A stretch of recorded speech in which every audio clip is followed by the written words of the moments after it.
जी हाँ जी, नमस्कार साथियों। साथियों, महात्मा गांधी इंग्लिश मीडियम जो स्कूल है उसमें हिंदी मीडियम वाले उम्मीद करके बैठे हुए हैं। और मैं इस बात का समर्थन करता हूँ शुरू से।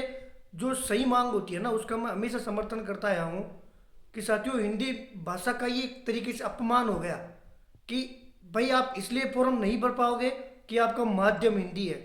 आपको भले ही अंग्रेजी आती हो, आप भले ही अंग्रेजी में पढ़ा सकते हो, लेकिन यहाँ नहीं भर पाओगे क्योंकि आप हिंदी माध्यम के हो। आपके थप्पा लगा हुआ है कि आप हिंदी माध्यम के हो। यहाँ नॉलेज की बात नहीं हो रही, यहाँ प्रतिभा को दरकिनार कर दिया गया हर तरीके से।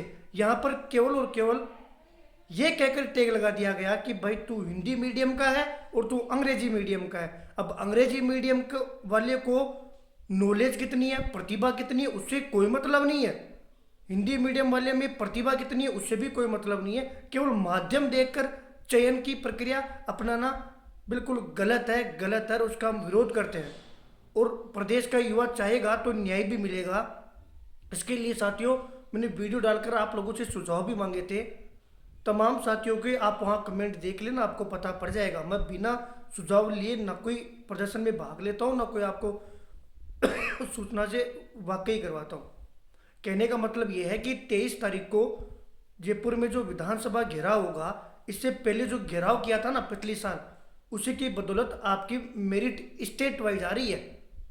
आप छोड़िए धन्यवाद देना तो, लेकिन जो लोग बोलेंगे ना कि क्या कर लोगे विधानसभा घेराव करके, पिछली बार रीट वालों के लिए तो ये सूचना थी कि उनको मेरिट एक मिलेगी, वरना जैसे जिलों वाइज पोस्ट आई है ना, उनको पूछो जिनका नुकसान हुआ है, कितने भाई बहनों का नुकसान होगा ना, ये बात समझ में आएगी रिजल्ट के बाद में। वैसे ही महात्मा गांधी अंग्रेजी विद्यालय में जो भर्ती है, जो टॉपर हैं, अच्छे परसेंटेज वाले हैं, बिना परीक्षा दिए चयन हो जाएगा। अच्छी सैलरी है, गेस्ट टीचर की तरह नहीं थी। गेस्ट टीचर तो यूज एंड थ्रो थी। इसमें अगर एक बार लग गए तो संविदा कैडर बना हुआ है, 60 साल तक नौकरी पक्की है। इसलिए अभी इसको दरकिनार कर दोगे तो समय जाने के बाद में फिर रोते रहना, किसी के पास कमेंट करते रहना।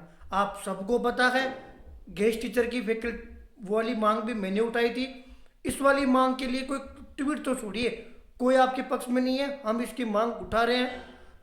मेरे 3 दिन से फीवर है, फिर भी परसों के दिन जितना कुछ होगा ना, जितना भी मेहनत होगी धरातल की, पहले मेहनत करेंगे, वहाँ से क्या रेस्पॉन्स आता है उसके बाद में अगला कदम उठाऊंगा। लेकिन निश्चित तौर पर इसके लिए लड़ने वाला हूँ। बात हिंदी मीडियम और अंग्रेजी मीडियम की नहीं है, एक बात अपमानित होने की है कि आप यह कहकर दरकिनार नहीं कर सकते कि भाई तू हिंदी मीडियम से पढ़ा हुआ है, तेरी मार्कशीट में हिंदी मीडियम लिखा हुआ है, इसलिए तू फॉर्म नहीं भर पाएगा।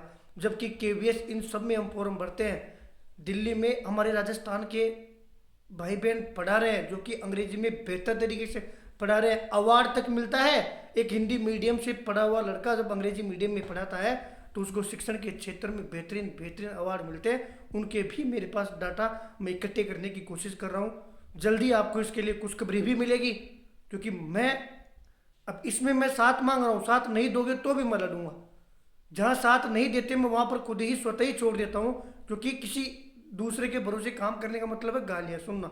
अब इसमें इंग्लिश मीडियम वाले भी बोलेंगे, लेकिन भाई मैं हमेशा न्याय के लिए काम करता हूँ। जो सच बात होती है ना, उसके लिए काम करता हूँ। कल ऐसा नहीं हो कि इस चीज़ में भी समाज में ये चीज़ हो जाए कि तू तो छोटा मास्टर है, मैं बड़ा मास्टर हूँ। कुछ कैसे, मैं तो अंग्रेजी मीडियम में पढ़ाता हूँ, तो हिंदी मीडियम में पढ़ाता है।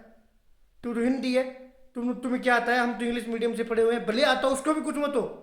तो ऐसी चीज़ें, ऐसी धारणा होने लग गई। ये रियलिटी है, क्योंकि बेरोजगार किसी का नहीं है, ये मैं हमेशा बोलता हूँ। वही बेरोजगार मौका मिलते ही हर चीज़ भूल जाता है, हर चीज़ भूल जाता है। और वो बेरोजगार ना खुद के लिए लड़ना चाहता है। उनके घर में जाओगे ना जगाने, तो भी बेरोजगार नहीं लड़ेगा। फिर भी जयपुर में जो भी आसपास के अंग्रेजी विषय और गणित विज्ञान के जो भाई बहन है, 23 तारीख को जरूर पधारिएगा। आपका ये निमंत्रण है। नहीं आते हो तो कहीं ना कहीं बाद में फिर रोते रहना। हर एक इंसान को आना पड़ता है, तभी वो मांग पूरी होती है। ये मैं आप लोगों को पर्सनली मंतव्य प्रकट कर रहा हूँ। वरना बाद में क्या, खुद के साथ ईमानदार रहोगे तो दुख नहीं होगा। बाकी कमेंट करके जो आपको बोलना हो तो आप वैसे भी बोलोगे। धन्यवाद साथियों।